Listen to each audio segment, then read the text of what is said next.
네, 오늘은 시편 80편으로 말씀을 전합니다. 오늘 본문의 표제를 먼저 읽어보게 되면요. 아삽의 시 인도자를 따라 소산님 에둣에 맞춘 노래다 이렇게 기록하고 있습니다. 이 뜻은 백합하들이라는 것을 의미하고 있고요. 그리고 에둣은 증거를 의미하고 있는 단어입니다. 그래서 직역하면 증거의 백합하들이라는 단어가 된다는 것이죠. 학자들은요, 이것이 당시 불리던 노래 곡조거나 혹은 사용되던 악기를 가리키는 것이다 라고 추정들을 하게 됩니다. 그래서 백합화는 순결, 아름다움, 그리고 혹독한 겨울을 이겨내고 피어내는 그 생명력을 상징하기도 하는 것이죠.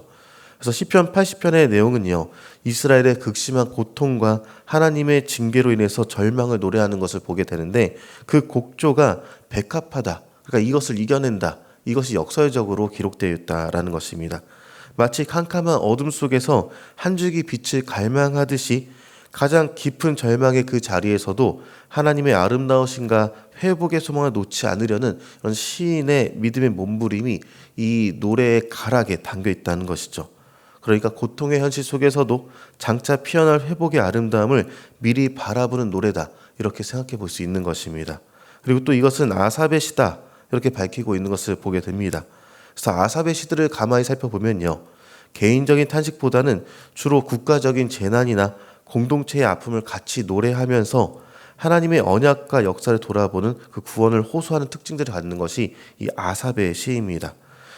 시편 80편 역시요, 북이스라엘의 멸망과 같은 그런 민족적인 재앙 앞에서 찢겨나간 지파들을 이제 보면서 통곡하는 공동체의 기도로서도 많이 사용되었던 것을 보게 된다는 것이죠. 그리고 이것은요, 단순한 슬픔의 토로로 끝나는 것이 아니라 하나님의 백성으로서 겪는 고난의 의미를 물어보면서 하나님의 구원 역사를 다시 한번 촉구하는 증거의 기도이기도 하고 믿음의 고백이기도 하다, 이것을 보게 되는 것입니다.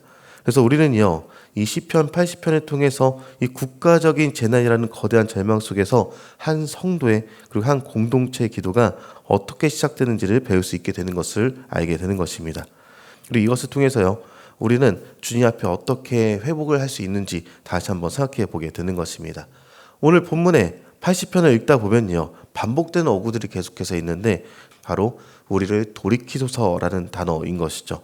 이 돌이키소서라는 단어는요, 원어로는 슈브다라고 발음합니다. 이 슈브, 이에 대해서 기본적인 의미는요, 원래의 자리나 원래의 상태로 되돌아가는 것을, 그러니까 방향을 바꾸는 것을 이야기를 합니다.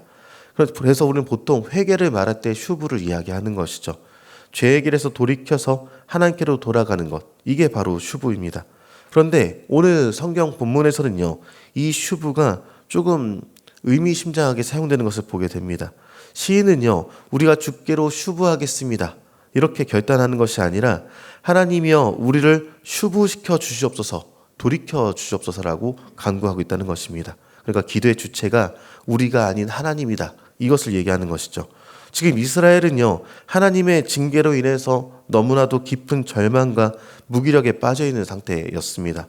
그런데 8절에 기록한 대로 마치 애굽에서 가져온 극상품의 포도나무가 이젠 담이 헐리게 되고, 또 12절 13절에 기록된 대로 지나가던 모든 이들에게 따먹히게 되고 멧돼지에게 짓밟히는 신세가 된 것 같다, 이런 이야기를 하는 것이죠. 이런 상태에서 스스로의 힘과 의지로 하나님께 돌아갈 힘조차 남아있지 않은 상태, 그런 상태가 이스라엘의 상태였습니다. 죄와 절망에 깊이 빠진 인간은요, 자력으로 하나님께로 돌아설 수 없다는 이 영적인 파선 상태에 그렇게 이른다는 것을요, 시인은 처절하게 고백하게 된다는 것입니다.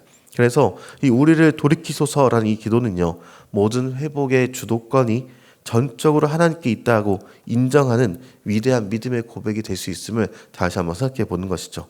그러니까 내가 돌아서는 것이 아니라 하나님께서 먼저 나를 돌이켜 주셔야만 비로소 내가 주님께로 돌아설 수 있다라는 고백이 있는 것입니다. 내 의지, 내 결단, 내 노력 이전에 하나님의 은혜로운 계획과 그분의 능력이 먼저 임해야 한다는 간절한 호소가 이 시인에게 있다는 것이죠. 이게 바로 은혜의 본질이 되는 것입니다. 예레미야가 5장 21절을 보면요, 시편 80편의 기도와 정확히 맞닿아 있는 것을 보게 되는데, 제가 잠시 읽어드리겠습니다. 여호와여 우리를 주께로 돌이키소서, 그리하시면 우리가 주께로 돌아가겠사오니 우리의 날들을 다시 새롭게 하사 옛적 같게 하옵소서, 이렇게 기도하는 대목을 보게 됩니다. 여기서도 동일하게 우리를 주께로 휴부시키소서라는 기도가 먼저 나오게 되는 것이죠. 하나님께서 우리를 돌이키시는 것이 그 원인이고요. 그 결과로 우리가 주께로 돌아가는 결과가 나타난다. 이것을 얘기합니다. 인간의 회개는요, 하나님의 선행적인 은혜에 대한 반응이라는 것을 얘기하는 것이죠. 우리가 회개해서 하나님이 우리를 받아주시는 것이 아니라 하나님께서 먼저 우리에게 임재하셔서 우리의 마음을 돌이키실 때 우리는 비로소 회개에 이를 수 있다는 것을 다시 한번 생각해 봅니다. 그래서 우리는요, 우리의 모습이 어떠한지 돌아볼 수 있어야 하는 것인데요. 영적인 무기력과 절망 속에 있을 때 내 힘으로는 도저히 하나님께 나아갈 수 없다라고 탄식하고 있을 그때예요. 죄의 습관에 너무 깊이 빠져서 이제는 돌이킬 힘조차 없다고 좌절하고 있을 그때요. 우리는 그리스도인으로서 예수님 안에서 이 시인의 기도가 온전히 이루어졌음을 믿는 사람들이 우리임을 다시 한번 생각해 봐야 합니다. 이 시편 80편의 기도는요, 예수 그리스도 안에서 온전히 성취되었다는 것을 우리는 알고 있죠.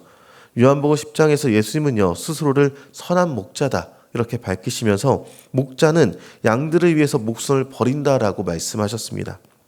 우리가 하나님께 돌아갈 힘이 없을 때 선한 목자 되신 예수님께서 먼저 우리를 찾아오셔서 우리를 어깨에 메시고 아버지의 집으로 인도해 주신다라고 얘기하는 것이죠. 우리가 주님께로 돌아선 것이 아니라 주님께서 임재하셔서 우리에게 찾아오셔서 돌이키신 것입니다. 그리고 예수님은 참 포도나무가 된다는 것이죠. 이스라엘이 하나님이 애굽에서 가져다 심으신 극상품 포도나무였지만 불순종으로 인해서 좋은 열매를 맺지 못하고 황폐해졌었습니다. 그러나 예수님은요, 나는 참 포도나무요, 내 아버지는 농부다라고 선언하십니다. 이제 우리는요, 예수 그리스도라는 참 포도나무에 접붙인 가지가 되어서요, 성령의 능력으로 아름다운 열매를 맺는 새로운 존재가 된 사람들이 바로 우리입니다. 우리 신분 자체가 예수님 안에서 완전히 회복된 자체의 그 모습을 갖고 있다는 것이죠.